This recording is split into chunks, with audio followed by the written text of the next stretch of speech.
màu cùng tiếng biển đâu sóng dậy vì trời dân cao, toàn nhân dân trỗi dậy như thủy triều.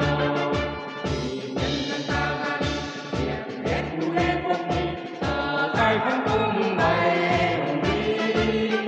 Đoàn ta có lên nhân là bài hát viết trên quê hương, quê hương đất chờ một ngày không xa, một ngày mai Thái Hoàng vui tràn hòa. Chôn sâu trong lòng ta bao niềm ân thường, tim ta đang ngày đêm biết mừng đau thương.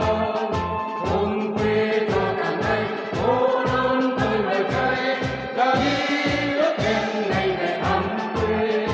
Dòng chưa tan hết giặc ta trở về, vì nhân dân ta ra đi diệt hết nô đế quốc Mỹ, giải phóng tung bay hùng vĩ.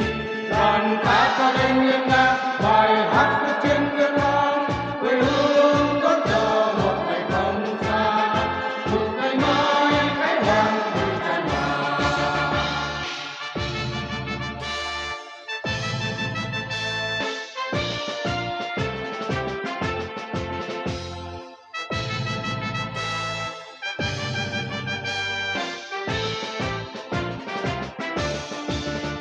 Quê ta Nam Việt Nam trôi dầu căm thù, đau thương ruột đầu ta máu đời là máu.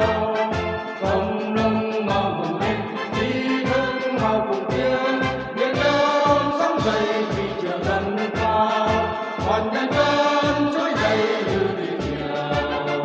Vì nhân dân ta ra đi diệt hết nô đế quốc Mỹ, giải phóng tung bay hùng vĩ. Đoàn ta đã lên nghiêng ngang bài hát viết trên quê hương, quê hương đón chờ một ngày không xa, một ngày mai Thái Hoàng vui tràn hòa. Chôn sâu trong lòng ta bao niềm ân thường, tim ta đang ngày đêm tim mừng đau thương. Hồn quê cho tràn đầy phố lớn tươi lời cháy, ra đi ước hẹn ngày về thăm quê. Dòng chưa tan hết giặc ta trở về, vì nhân dân ta ra đi diệt hết nô đế quốc Mỹ, giải phóng tung bay hùng vĩ. Đoàn ta ca lên nghiêng ngang bài hát viết trên quê hương, quê hương đón chờ một ngày không xa, một ngày mai Thái Hoàng vui tràn hòa. Thằng ta hùng vĩ ta lập chiến công, đi lên tràn soi sáng dần giải phóng. Con tung ruộng sâu ấp mắt trà lờ máu, đau thương biến thành sự hạnh phúc yên. Đền nở máu lũ giặc bay phải về, tình tình theo ba người ơi, thầm chắc lấy súng bước tới, đền vững bước danh người dậy để vơi. Ngày thương em ra thôi, vui bên chân tận lòng người, từ Cà Mau đến Vinh Bình đang hát vang. Trời xa